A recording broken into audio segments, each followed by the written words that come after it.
नमस्कार मित्रांनो. आणि आज सुट्टी आणि म्हणून मी गेला होतो गावाला. आणि गावाला जाताना हा जो रस्ता दिसतोय, अतिशय सुंदर असा रस्ता आहे हा. आणि पाहू शकता तुम्ही जुनीची झाड आहेत. सुंदर वाटतं एकदम रस्त्याने जाताना. म्हणजे तुम्हाला आवडत असेल तर गाव म्हटलं की एकदम आनंद होतो. सुट्टीच्या दिवशी सगळेच गावाला जातात, मी जातो. तर हे आहे पारनेर आणि राळेगंज सिटी ह्या गावातून जाणारा पानोलीचा रस्ता. पुढे गेल्यानंतर एक घाट आहे.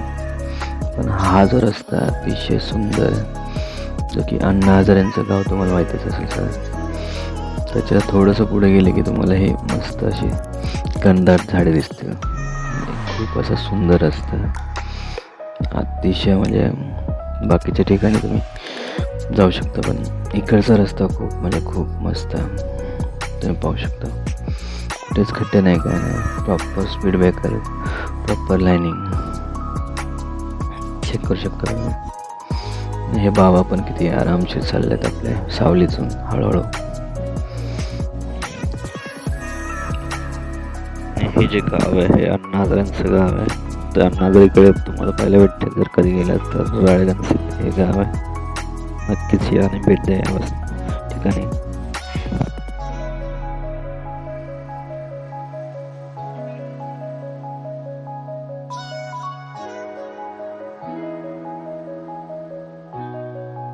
तर ही आहे सुंदर अशी बारव.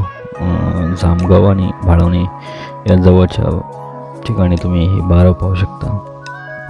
खूप जवळ आहे, म्हणजे भाळवणीपासून अतिशय म्हणजे 800 मीटरच्या दरम्यान तुम्ही ही बारव पाहू शकता. सुंदर आणि ऐतिहासिक बारव आहे, जे की दुष्काळी काळात पाणी नव्हतं भेटत त्यावेळेस पेशवेकालीन ही बारव बनवण्यात आली होती, जी की फक्त लोकांना पाणी मिळत नव्हतं त्या काळात.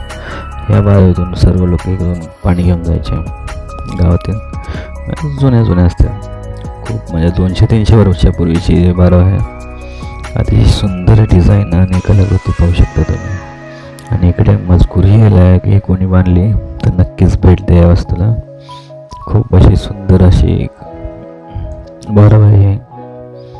तर इतिहासप्रेमींना नक्कीच सांगू इच्छितो की नक्कीच या ठिकाणी भेट देऊन याची माहिती संपूर्ण महाराष्ट्रात झाली पाहिजे, जेणेकरून याचे संवर्धन केलं जाईल. आणि हे नक्कीच आपल्या पुढच्या पिढीला काहीतरी नवीन दाखवू शकतो आपण की कशा प्रकारे हे बारव वगैरे असायच्या.